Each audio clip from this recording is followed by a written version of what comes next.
Muy buenas a todos y bienvenidos a Pincaster. Yo es un Pincaster muy especial porque, como veis, tengo a mucha gente alrededor mía, gente de la buena y gente que nos está esperando en el backstage. Y bueno, voy a ir ya con las introducciones porque día especial. ¿Qué tal, Óscar? Muy buenas, tío.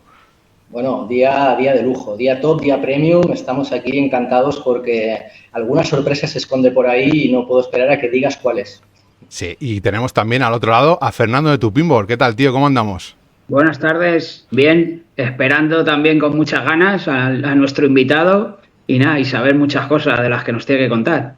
Sí, bueno, le tenemos ya esperando, vamos a hacer la transición, como podéis imaginar, ya sabéis quién es por el título, vamos a hacer el cambio a inglés y luego añadiremos subtítulos para que no nos perdamos nada, así que pulsamos Start, hacemos la transición y ya comenzamos con él, va.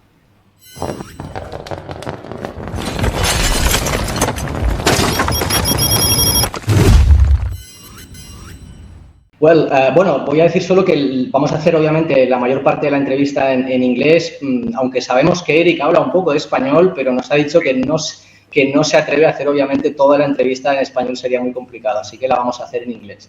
Así que voy a cambiar. Well, first of all, Eric, many thanks for giving us this interview. It's really an honor to have you here, really. I'm pretty sure you've been very busy lately. I've seen you in many interviews, so it's like this time it's me in the interview, so I'm so excited, okay? I guess it's good to be busy, right? I guess it's a good thing to be busy. Yes, definitely. It's been nonstop. It feels like for years working on this game, and now that the whole world gets to see it, you know, you kind of get to enjoy it a little bit. So getting to talk to a bunch of people, visit a bunch of places, and play the game with fans, it's a really fun thing to do. That's great. Well, we have a few questions for you. Hope you can answer all of them. If not, we also understand, but we will try anyway. But before we get into matter, let's introduce ourselves. We got, of course, you, which is the starring of today, but we also have Fernando down below in the screen. Fernando from Company to Pinball, together with Juanjo, they are the official distributors of Jersey Jack in Spain and Portugal. So, Fernando, say hello. Hello, Eric.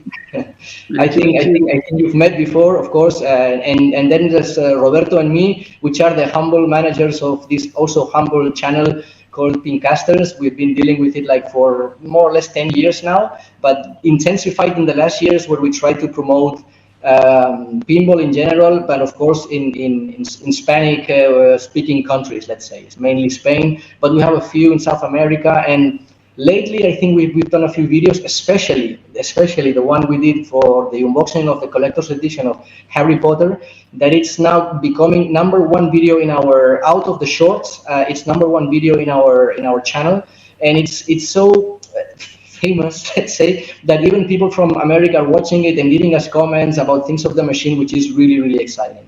Okay, so as you can see, we are fans of JGP. I'm personally totally in love with the machines. Also, Robert, as you can see, has already the Wizard edition behind him. I'm sure he will tell you how happy he is with the machine. I'm waiting for my collector's edition. So the background is set for a nice interview, let's say. Very cool. Okay, so I don't know, Robert, you want to start making some questions or? Yeah. As you were saying, just to mark your works, from the bottom of our heart, congratulations for this machine. We think it's not the only best GGP machine today, but simply the best machine overall, as confirmed by the votes on Pinside in the last few days. We have a lot of questions, Eric, as you may imagine, but the important are, what does it feel like to have designed a machine with the most magical theme in the world? It's very gratifying. So this is a theme that I have personally been a fan of my whole life. This is, you know, you've got a couple, as a game designer, you have a couple of dream themes that, you know, you would love to dream of doing someday, and this is near the top of the list and kind of at the top of the list for me. I have a lot of personal stories with this theme, right? Growing up, the books were coming out. I was a very similar age to Harry Potter in these stories as the books were coming out. I got the first book when I was about 9 years old. I waited in line for the 5th book when I was 16 with my girlfriend, who is now my wife. We've been together. We bonded over this story. My kids love the books and the movies. And my siblings. I mean, my sister has 3 Harry Potter tattoos on her body. It's been a very important thing, and for me, this is such a great theme, and I was very proud of being able to be the person who got to turn it into pinball, because I just have so much passion for it.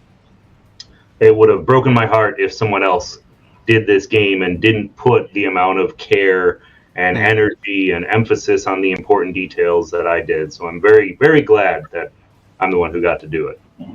I think, Eric, if I would have been in your shoes a couple of years ago, I don't know if you're able to tell us exactly which date you got to know that you were going to do that. Is it something official, or can you tell?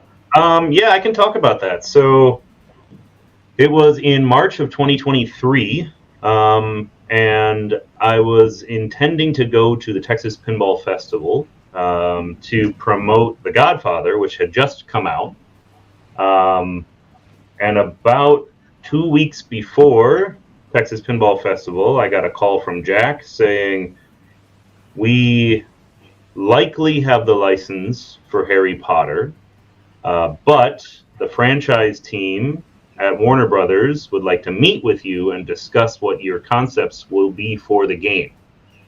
I don't want you to overwhelm them with too much technical pinball stuff, but just go and speak to the passion you have for the license, and everything should fall into place. So it was actually the day before Texas Pinball Festival. I flew to Burbank, California, which is where Warner Brothers Studios is here in America.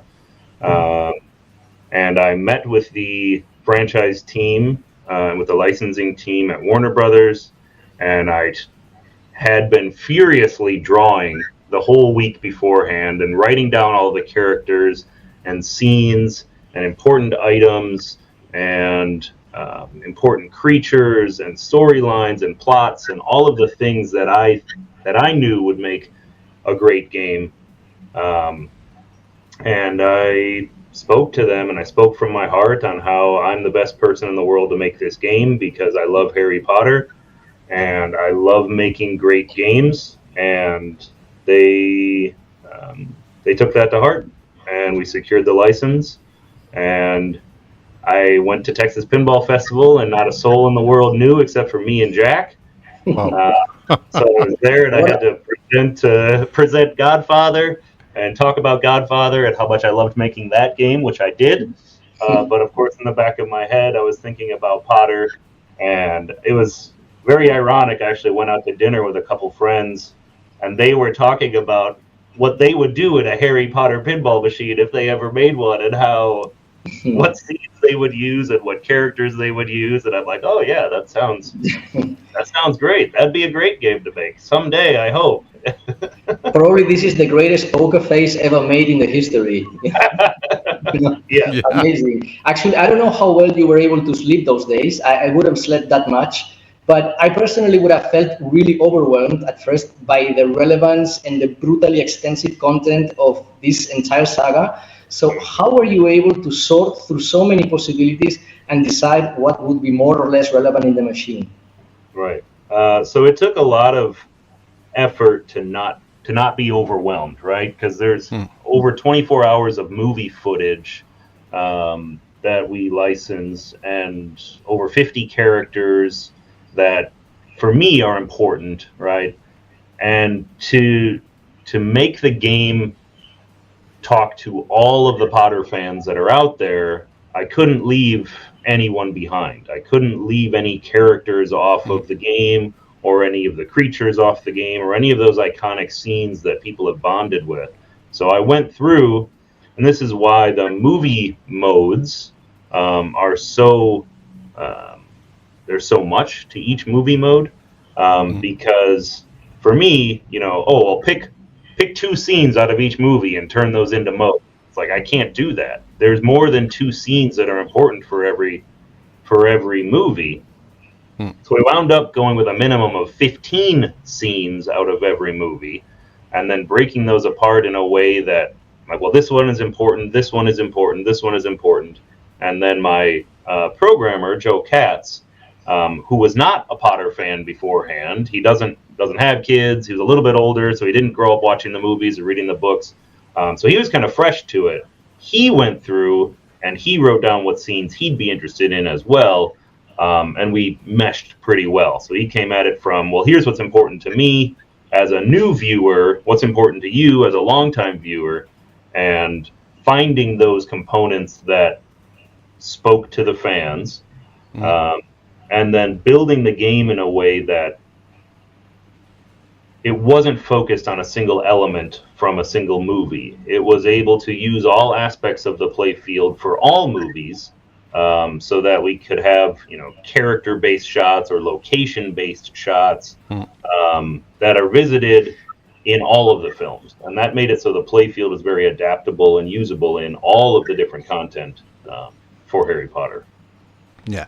Regarding all the lists that you were having in count, Eric, what part of the machine do you think was the most complex to integrate in the playfield, in the machine? That moving staircase took a lot of effort, took a lot of work to get right. Actually, I have the first prototype sitting here. Give me 1 second. The stairs are awesome. I can say even knowing where it's going to go is magical. Yeah, it's there's a lot there. So this was the first concept that I had. Let's see if I can do this. Looks like that, and like this, and like this.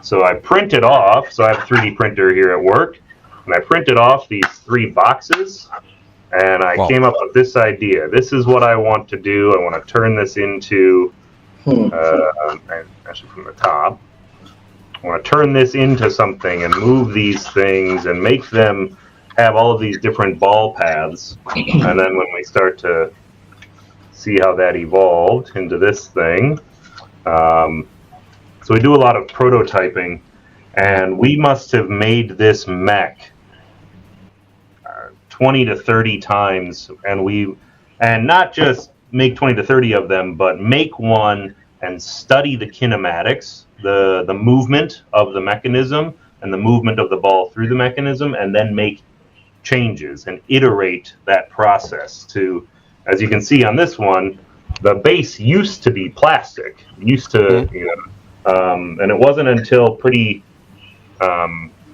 far into the development that we changed the input to be a steel ramp, just to provide that much more energy, so to prevent energy loss from the ball. But there's just hundreds of little details that we refined over time to make this mech work the way that we needed it to work. And it was a long process where my mechanical engineer, his name's Dan Lachek, he went above and beyond to make this mech as good as it is and as good as it plays in the game now. Yeah, I can tell. Also, apart from the design, also the sounds. I was showing Oscar last week when you press start, and then it starts to sound, and the stairs were slowly. It's like awesome. It's like, whoa! Do you see that? Well, it's awesome. Now, I'm talking about the mechanicals and things. That's the one you love to. But can you tell us anything you couldn't include, but you would have liked to?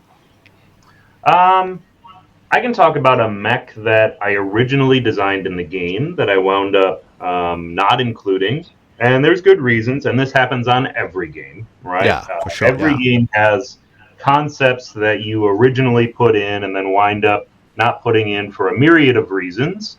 The reason for this one, so this mechanism was I would call it almost a diverter. So between the right return lane and the right drain lane, you can see Harry and Voldemort in the artwork there, and their wands connecting in an iconic scene. I had a mechanism there that basically tilted back and forth to make the ball either drain less or drain more. And I thought it was going to be a very cool mech. I was really interested in it. I thought it was going to add some dynamics to gameplay and keep the game doing interesting things. But when we got down to it and we had it, we built it, put it in the game. Joe programmed it, and we were playing with it. It wound up not being fun. And that's kind of just the way things pan out. You try ideas, you think they're going to be interesting, but this one in particular, we got about, this much room from good to bad, and then it was a ball trap after that, all the way tough. up, fully closed, right? And fully closed, it was just drain every single time you come even near that area, or save every single time. So the mech wound up not being fun in that area, and what that did is it inspired me to come up with something more interesting or more fun, which is where the Protego mech came from. That was originally not part of the game, but because this diverter mech wound up not being fun, I had to redesign and reconceptualize what could be used to make that part fun, and that's where the Protego mech came from.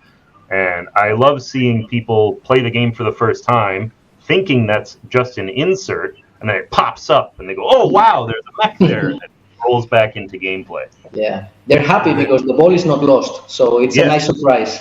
Yeah, and you shout every time, "Protego, Protego!" I do that. Actually, you shout it exactly, because you're so happy.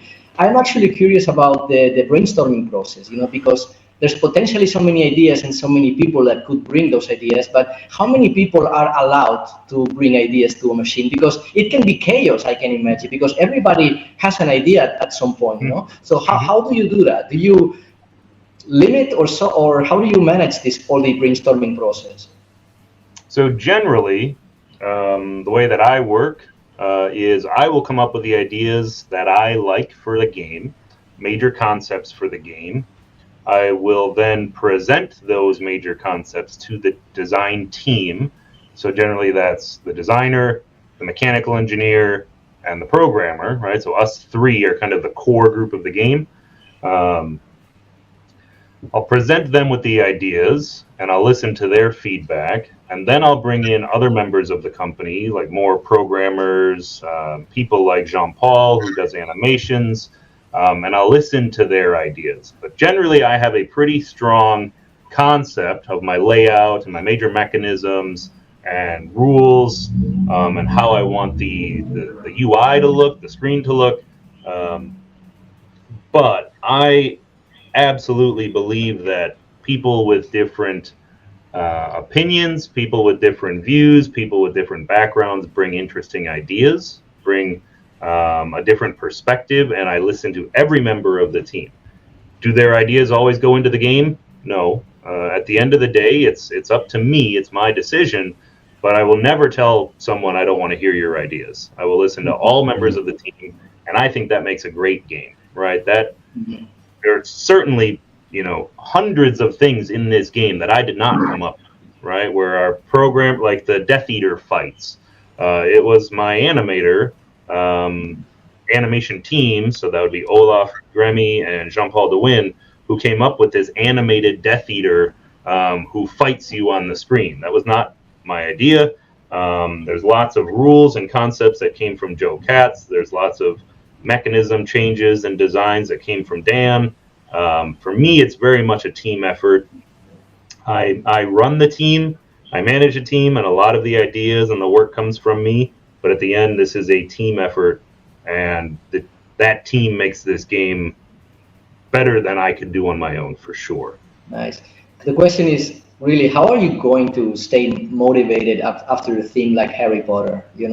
I can imagine other good themes, but at this Olympic level, with top of the themes ever.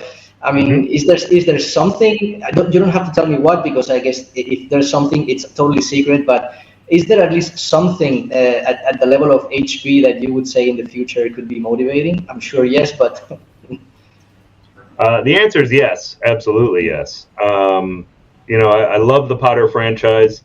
There are lots of other licenses out there that I would love to do, but there's also lots of other just pinball that I want to make, that I'm currently designing the next game and putting stuff in there that's really fun and interesting, that's completely different from from Potter in so many ways.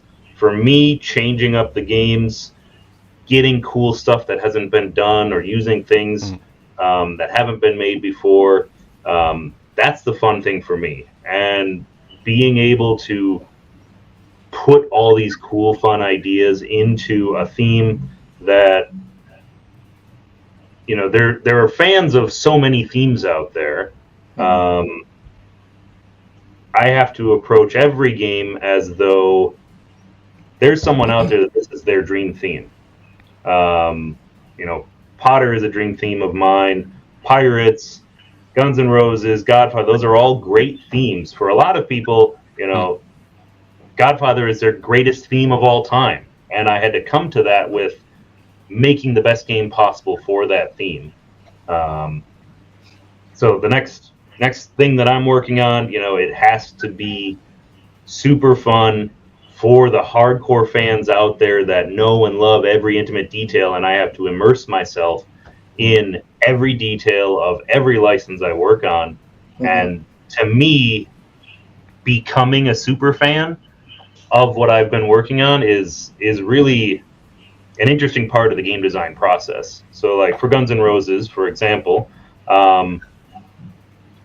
I made a mistake the first time that I spoke with Slash. We were talking about designing the game, and he's like, oh yeah, Eric, remember in 87 when we were doing this tour? And I'm like, yeah, I wasn't born yet, so I don't remember. And he's like, oh man, do I feel old. But like, of course I knew the Guns N' Roses music and I had heard it on the radio, but it wasn't the music that I was listening to every day. Now I listen to GNR all the time. I'm friends with Slash. We talk every week. And I've become a GNR super fan. Like, I know all of the things about Guns N' Roses, and the same can be said for Pirates, and the same can be said for Godfather. So immersing myself in the license is really fun, and it makes me become part of that community of fans and able to connect with a whole other group of people that I wouldn't have if I hadn't been making those games. Nice. Yeah. Robert, let me make a short question regarding this. I mean, I can imagine as any pinball company that, of course, they have a few licenses they're working on, or one's on an early stage, one's in development, one's about to be launched.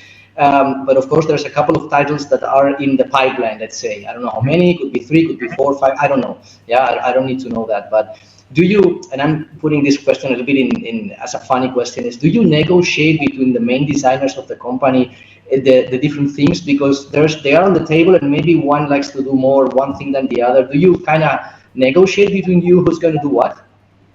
Yeah, so Steve and Mark and I all talk, right? And we're all part of the same crew. We're all part of the same company.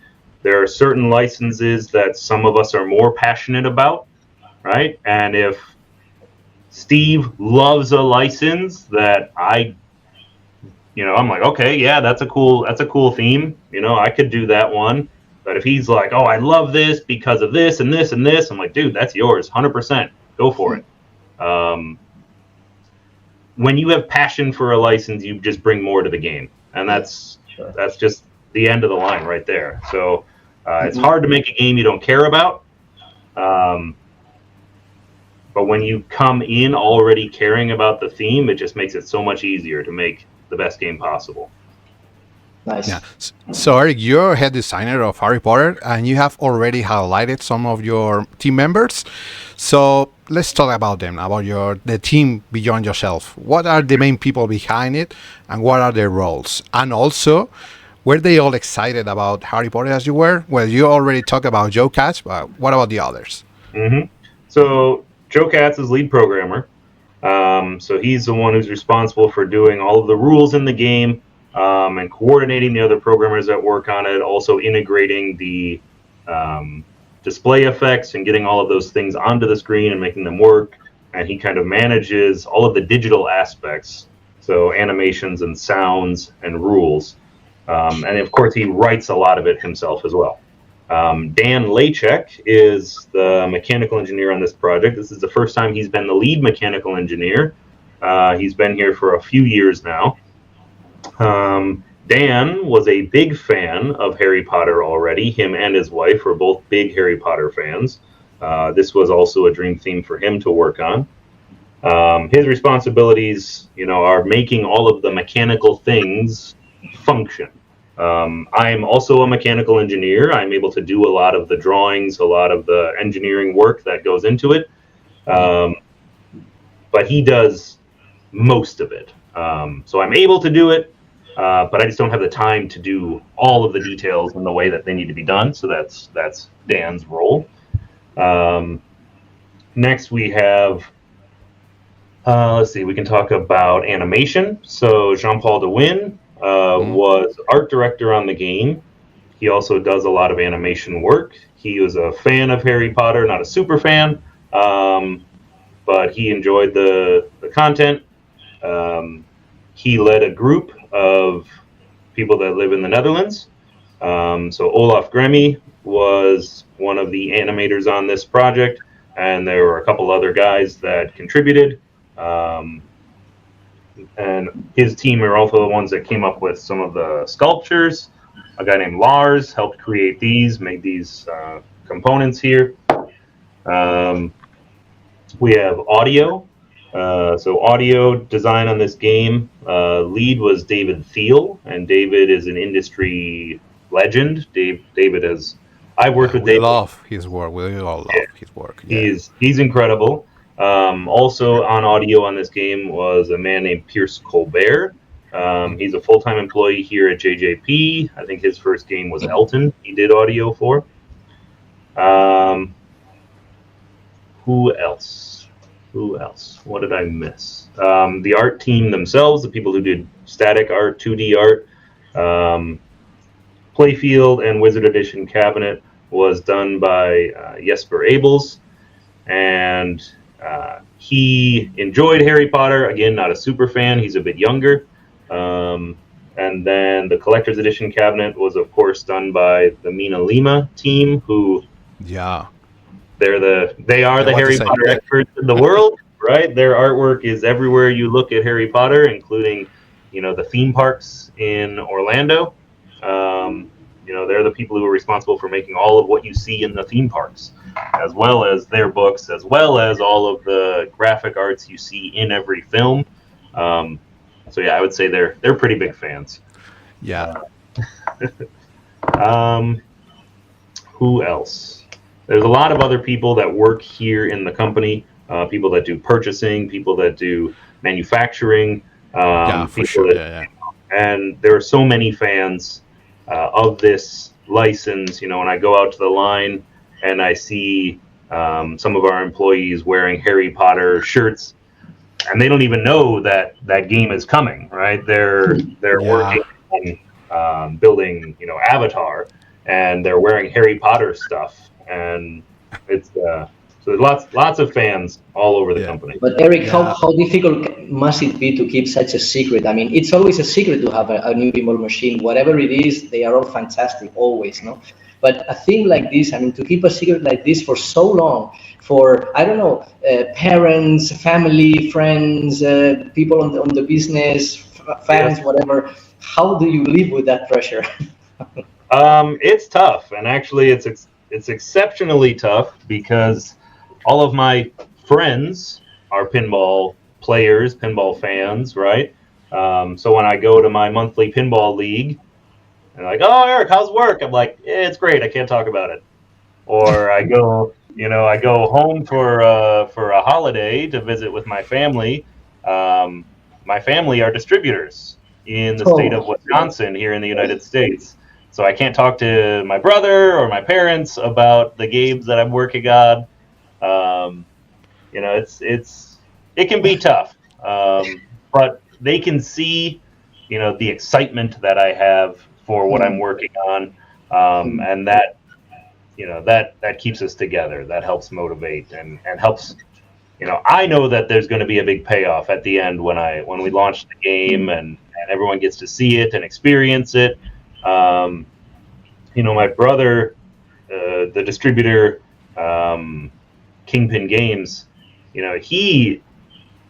likes the surprise. He likes to experience the game the same way that every other distributor gets to, the same way that all the other fans get to. So, he doesn't want to have Christmas morning ruined by knowing secrets or knowing things like that. So, it's just something that I don't talk about with my family. Now, my wife, I talk to her, and my children, I talk to them. My children got to play the game before anyone else did. They always use the code name when we're talking about it, even in private. We never say the name of the game. What was the code name for HP? The code name for HP was YIG, which... What? YIG. Y-I-G. That is a character, or I should say a monster, from a science fiction writer known as H.P. Lovecraft. Yeah, I know. Yeah. So H.P. Lovecraft inspired a lot, and Yig is the father of serpents. So I knew that name, and I knew that lore, and I'm like, this is what I'm going to call the game. And yeah, everyone asks, like, what is that? What does that mean? That's what it means. But I was thinking a Lovecraft pinball would be good too. That would be a very fun game, and I would be 100% on board for making a Lovecraft game. Nice. Yeah. Let's send a big shout out to all the team in JJP, and also for those ones that kept the silence. Yeah. So, do you know if any of the actors own the machine or have at least tried it? I haven't seen anything where any of those actors have played it or tried it. I do know that that Warner Brothers, right, had to get approval from the holders of the license, right? So they own the movie rights, but the team for J.K. Rowling had to sign off on everything. So I know that their management team has seen the game and signed off on it, but I don't know if any of the talent has experienced the game yet. Okay, now that some time has passed after the launch, how is the marketing of the machine going? Is there a deadline, or will you produce the machine for now with no deadline, or is there a moment where you say that's going to be it, and the lucky who have good, and the ones who not, then bad luck? Or for now, it's just no deadline. For right now, we're going to be producing the game until the demand has fallen off, and it doesn't seem like that's happening anytime soon. It's fair to say that this is I don't know it by far, but it's clearly the highest success of JGP till the date, right? It's going to be, I would say. It's well on its way. Guns N' Roses was a very, very successful game, but that was a very different time, right? When everyone was stuck in their house during COVID is when we launched Guns N' Roses, and that game broke a ton of records. Potter is catching up very quickly. So nice. Yeah. Nice. And what about the code? I suppose, or I guess, for what I've been hearing, that the code is basically finished, and the point is completely finished, or there's always a little door open in case something comes up, an idea, or you're receiving lots of feedback on one thing on a positive way, not that just the machine is doing something wrong, but like I don't know, I could imagine one thing, like sorting houses at the beginning, at the start with a hat, or just hearing your voice, or it's crazy stuff, but that you would say, okay, let's go, and is there at least a door open? I can imagine bug fixes for sure, but in terms of main code, or is it something that when you politically and the company say that's it because we have to work in something else? So gameplay is complete. Right now, we're not looking at adding anything additional other than bug fixes and things like that. There are lots of ideas that Joe Katz and I have spoken about. So it's not to say that it's impossible to put more ideas in, or more code refinements, or more strategies, but we do need to move on to another game. And again, if there's, I listen to feedback, I look at the forums on people that comment on things, and we've already made changes based on some of the feedback that we've seen. So there's always room. But with a license like this, if we try to add new things, that means we have to go back to the licensor to get them approved. And when you have sign off on a completed project, you don't want to open that door to your licensor again, right? And let them reinvestigate things. So we have sign off currently, and that's so other than bug fixes right now, code is complete. Yeah, so 3 models have been released with Harry Potter, including Arcade Edition, Wizard Edition, and Collector's Edition. So we are having, again, the Arcade Edition. What has been the market reaction to the return of an Arcade Edition? It's been very positive. We're getting a lot of people buying Jersey Jack games that haven't bought Jersey Jack games in the past because of the price point.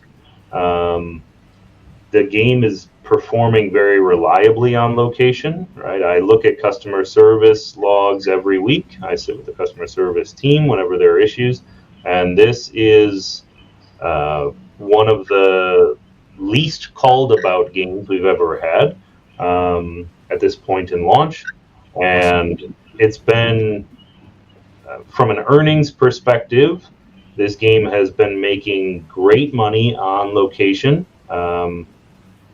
There are locations where it's already paid for itself, which kind of blows my mind. But that's it's pretty incredible. Like, I'm sent the audit reports from the games and seeing those sort of numbers. I grew up as an operator, putting games out in location and knowing when a game is profitable and what it does for your location. It brings everything higher, right? When you have it in a bar or a restaurant, it draws in people and then they sell more food and beverage. So it's been a very successful game. There's no argument about price point because this is on or less than many other game manufacturers in the market. And the big thing that people are excited about is the gameplay is not different, right? It's the same play field. Yes. For all 3 models, and people really seem to appreciate that. No matter what Harry Potter they walk up to, the game is going to play the same. Nice. I have a few comments, very concrete ones regarding the machine itself. You know, I actually needed a calculator to understand and to calculate how many modes there are in the game. I actually don't get to the final figure because I heard that there were like 90 something, but I was trying to calculate because each semester is like 5 plus 5, right? Yep. And then you come to a final exam. That makes 6 movies times 10, that's 60. How do you get to this 90 something? It's the final exam, something I'm missing? Right. So the final exam on most films is made up of 5 additional lessons or scenes. All right. So it's 15 times 6, which gets us to 90. But then there are a couple of them that have a few extra scenes in them. So I believe the final count is 96. So there's on each of them there's like 1 or 2 extra scenes in the final exam. But that's where we get that number. And again, that was me not wanting to leave any of those important things out. So the way that we came up with those scenes is we looked at the first half of the movie and picked out 5 scenes. We looked at the second half of the movie and picked out 5 scenes, and then picked out an additional 5 or more scenes from the finale of the film, like the big fight with the bad guy or the big battle in the ministry, right? I think movie 5 has the most scenes in it, just because that epic battle at the end as they're making their way through the Ministry of Magic. There's so many important scenes there, I didn't want to leave any of them out, and so I just said, well, we're going to make more. And I think 96 will do. Yeah. That is incredible. I mean, this is just a part of the code. It's incredible. I mean, we were doing the unboxing, and I was trying to study. We were trying to study because not only the unboxing, we were explaining the pieces and the parts of the Primo, and then having a gameplay, explain the rules. And it took us so long to explain everything. You know, we tried to go organized, but we were like, I was exhausted that day at the end because I couldn't believe I was talking for so long and even being very, very specific, you know. Yeah. Another thing I want to mention is really that I thank you so much for having video modes or so-called video modes because it's not really that. With Pirates, it's the Liar's Dice is amazing. It's so much fun to get there and to play it. And I think it couldn't be better in Harry Potter with the one movement thing. So this is just thank you, and I hope that you keep on having this, because I'm not sure if all Jersey Jack pinballs have video modes on I wouldn't say probably not. No, I don't think so. Not that I recall. Right. I think Tiki Party pinball, maybe we can consider that a video mode in Toy Story. Yeah, you could say. Yeah, more or less. Yeah, but you see, it's not you have to think about it. I have my machines, and I was thinking Liar's Dice, yes, and Harry Potter, but I don't. So just thank you so much for having that. And then the third comment is something that I mentioned to you before, and it's just because I'm here and I have you in front of me, so I take the chance that the code is like 99.9% perfection, and this 0.1, it would be what I mentioned before. What I would have done, and I'm just telling you, and maybe in the future we are lucky and we get it. It's like, for me, one of the main things of the movies were that in the first movie, when they get to the school and they are in the main room and they are called by name and they sit in the chair, they put the hat on, and the hat says, "You belong to House Gryffindor," or whatever. Everybody goes to Gryffindor.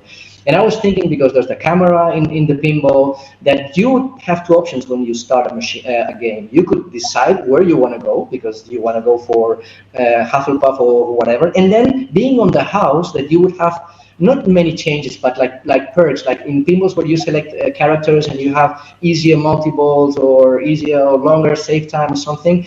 I would or maybe do some color frame on the screen, that maybe it's blue when it's Hufflepuff and red for Gryffindor or something like that. But a part of the manual selection, I would say, okay, I'm not selecting anything. Let's play the movie as it was. The camera takes your picture. It places you on the screen with a false hat on top, like when you had Slash next to you. And then the like sort of a game, it would be totally random. It would say, you are belonging to Pam. Relatively fast, because of course you can cancel the process if you want in the third game. But something like that, in my opinion, would have given like the perfect start of the gameplay. And then the rest is perfect, But I'm just saying this. I don't know if I should, if I'm allowed to do it, but I want to do it. Yeah. Like I said, I listen to everyone's ideas and implement what I can, and I never say no to hearing to someone's ideas. Good. Thanks, Eric, and thank you for it. Of course. You guys introduced something new here in this machine, which is the Game Changer. For those that are not familiar with this, it's a small keyring with a QR code in which you scan it in the camera and you're able to change the difficulty. So we are convinced it's a prelude to what's to come. So is there anything you can confess to us about online connectivity? Because I personally miss Scorpio a little bit. I'm actively working on things. I can say that. It's good. That's nice. Nice to hear. Nice. Yeah, and just another suggestion, as Oscar said, because we also wanted the ability to scan a code for tournament mode. Because if I'm not mistaken, when you choose the tournament mode, you have to go into the menu and then go to settings and activate the competition on, and then you are not able to scan the QR codes. But in order to activate it, you have to go to the menu. Maybe if there's a way with another QR code to go to tournament mode. So I think maybe it's some kind of easier mode to go to the tournament. Sure. Yeah. Also, we saw during the unboxing that it came with a large mylar sheet to protect the playfield.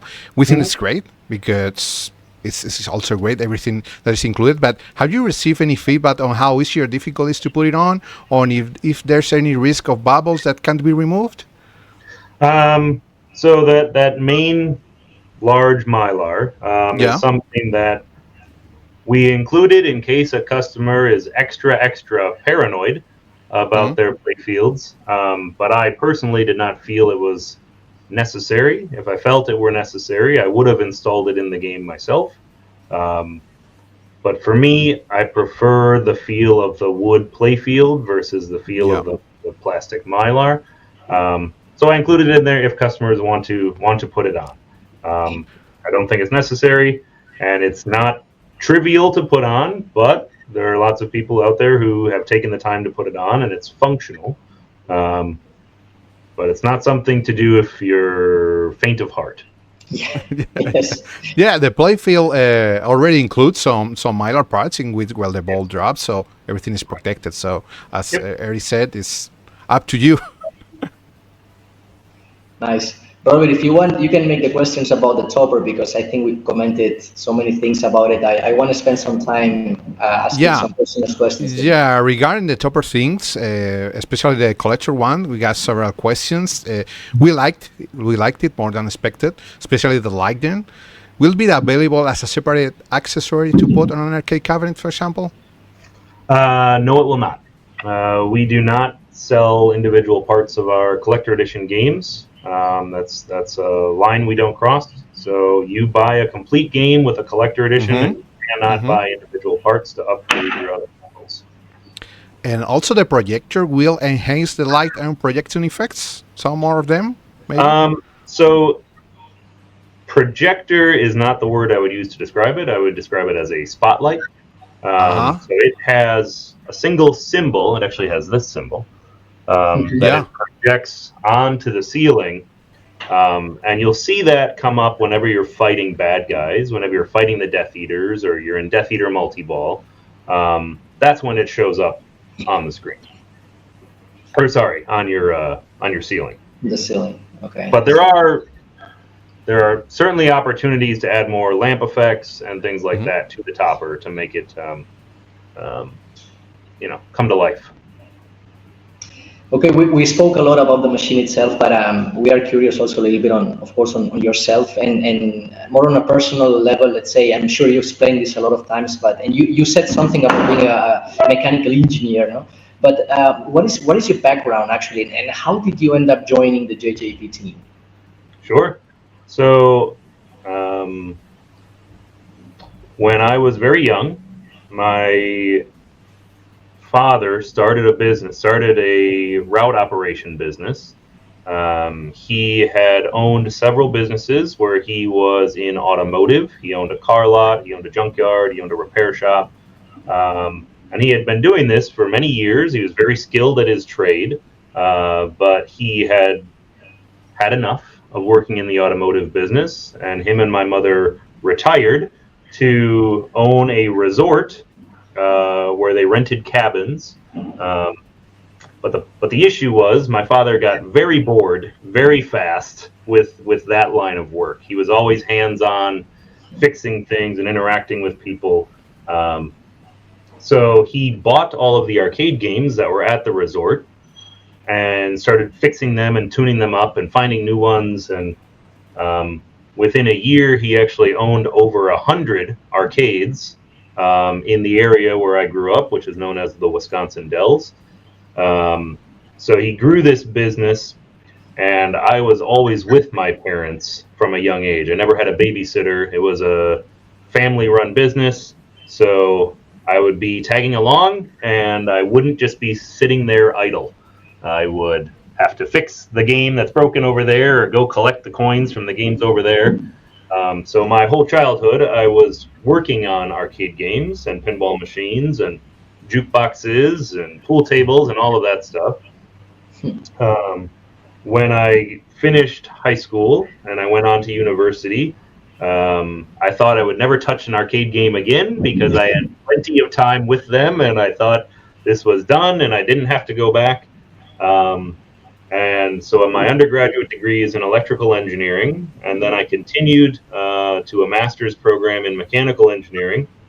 And it was in 2011 that I met Jack Guarneri at a pinball show in Milwaukee, Wisconsin. And I was sitting there in the front row with my brother on one side and my father on the other side. And we heard about this guy, Jack, who was starting a company to bring pinball back and to bring innovation, and he needed passionate people to help his vision come to light. And Jack is a very good salesman. Jack is able to talk to people and connect with people. And I certainly felt that connection, that passion from Jack. And I hadn't quite finished my master's degree yet at the time. But I spoke to my father and said, you know what? I think I'm going to give Jack my resume and see what happens. And so I went up to my room and I printed off the resume and I brought it back down to Jack. And he looks at it and he's like, you're going to have a master's degree in mechanical engineering. You are very, very qualified for any role that we could hope to give you. But we know you're Norb's son. You grew up in this. This is in your blood. And if you want to be a part of Jersey Jack, we'd love to have you. And that was, almost. So that was 14 years ago. And I've been working here now for 13 years. Mm-hmm. And I started as the electrical engineer in the company right when Wizard of Oz was about to hit production. It was my job to sort out the lights and make those work. And then I redesigned our lighting structure and our lighting platform, moving into Hobbit and dialed in. And then I started as a game designer with game number 4, which is Pirates of the Caribbean. Mm-hmm. Well, this was, again, another question. Once in the company, what was your path until you become a lead designer? So it was relatively fast, I would say. Yeah, I had a lot to do on the design concepts on Hobbit. I was certainly the biggest Lord of the Rings fan, biggest Hobbit fan, person into fantasy and that sort of stuff. So I had a lot of input there, working with Joe Balser, and Joe, kind of showed me the ropes on game design quite a bit. And then when Pat joined the company, Pat was also the type of person who would help you learn how to use tools. So Pat showed me how to use everything in the machine shop, how to make my own parts, how to cut a play field on a shopbot. So when it came time for me to design a game, I'd had a couple people who were willing to show me how to approach, but not hold my hand and make the game for me. So, yeah. And talking about the pinball world, what do you think are the challenges facing the pinball world? I mean, in the context of ever increasing competition, where the bar is raised every day, and at the same time, there's more and more saturation of machines in the market. Mm-hmm. I love it. I think that the new people coming to pinball are pushing the envelope. I feel like we're getting great games out of new designers, and I feel like it's growing the industry. Right now, there are more pinball companies making games than ever in history, which is pretty astounding when we all think about, the heyday of pinball was back in the 90s.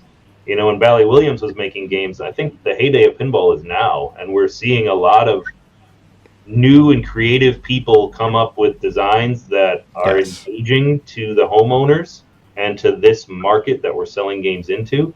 And it's pushing everyone to do better. And, being at Jersey Jack and being the company that kind of kicked this industry in the butt to get it moving in the right direction, I'm proud of the games we made, and I'm going to continue making and pushing the envelope even further. Yeah, so I can tell you, Eric, that me personally, and I think everybody in this chat might agree with me, is that I'm kind of divided, because as a pinball fan, the situation that you mentioned, so many companies and so many machines, and they are so high, it's amazing. It's a moment where the hobby is at the best, probably historically, and the future looks really, really bright. As a collector, at the same time, it's a stress, because it's like we don't know what to buy anymore, because they are so perfect, and we are totally JJP'd, as you can see. But at a certain point, there's competition, and really, we are having marital problems, because we don't confess. We don't confess what we do. If we do, we are kicked out immediately. Oh yeah. So as a joke, it's like I'm kind of divided. No, we sometimes discuss in our group personally out of the channel. We hope that the machines are not good, so that we are kind of we're safe. We're safe. We can skip this one, But this is not happening at all, and especially with JJP. So we are in deep trouble, I would say. But congratulations. Anyway, the question is also regarding innovations. I mean, just looking a little bit into the future, or maybe what you're doing right now, and I know you cannot confess anything, but is there anything that, looking into the future, some technology, something, and I can think about AI, I can think about augmented reality, VR, things like that. Do you think that sooner or later we're going to get like some really new things in pinball? Is there something that you think it's going to happen there, or it's going to be played safe mostly all the time in the next future? I play a lot of different types of games. I'm interested in a lot of different types of games. Like I have a VR headset.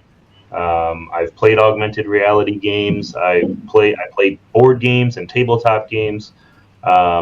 Going through different arcade experiences where you're sitting down, and you've got a whole enclosure around you. Those are very interesting ways of approaching a game. And I am never the type of person who plays it safe, right? Who says, well, just rest on our laurels and we'll keep going with what's worked in the past. For me, the idea of like the hot rails that I came up with on Guns N' Roses, that's a thing that, wood rails have been around for 60 years.